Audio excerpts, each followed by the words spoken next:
Now that's a Predator drone. It was taken at a secretive United States Air Force base in New Mexico. Predator drones you've seen, right? You've seen them on TV, you've seen them in the newspapers. They're old.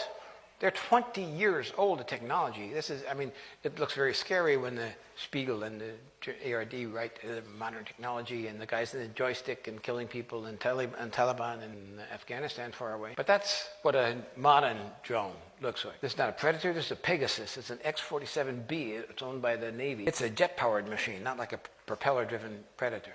It goes 2,000 miles into enemy territory. It carries 2,000 kilos worth of explosives. And is run by artificial intelligence. It starts alone, flies its mission alone, comes back alone, and here's the clue, it lands all by itself on an aircraft carrier. Talk to any pilot you've ever met. What's the most difficult landing area you can possibly imagine? They say it's an aircraft carrier. Short runway, things moving, very hard.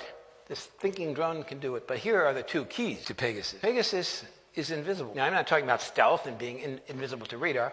I'm talking about invisible to the human eye. And you won't find this in any newspaper anywhere. It's invisible to the human eye because the bottom has an LED layer on it, and the top has cameras, which have been removed here in the picture, which film the sky, and they project on the bottom a live picture of the clouds up above the aircraft, and you can hardly see it. And they're responsible for a lot of these UFO sightings in Nevada near the testing areas. And when it goes beyond that.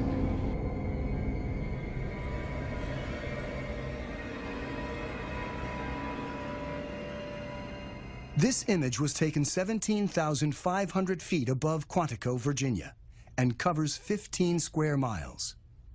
This whole image is at a very, very fine resolution. So if we wanted to know what is going on in any spot along this image, say near this building at this intersection, everything that is a moving object is being automatically tracked. The color boxes represent that the computer has recognized the moving objects. You can see individuals crossing the street. You can see individuals walking in parking lots.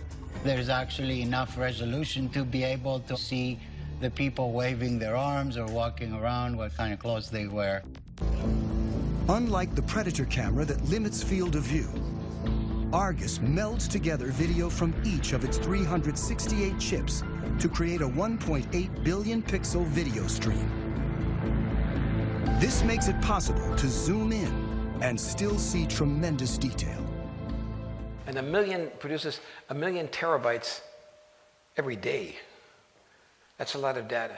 And I'm telling you this because not that the sensors are modern and not that the photography is modern. Behind that is a brain or a cognitive intelligence. And that brain is in a position to analyze everybody down there. At the same time, in real time, they see where everyone is going. We can understand it when we reduce it to a single person, but we cannot understand it when you're talking about 100,000 people in a city, plus the vehicles, which are all recognized. Due to such systems, they have also redone facial recognition. You probably think facial recognition is from the front. But they've redone to do it from the top because that's where the drones are. And they look at your ears, they look at the way you walk, they look at your head. That's modern facial recognition.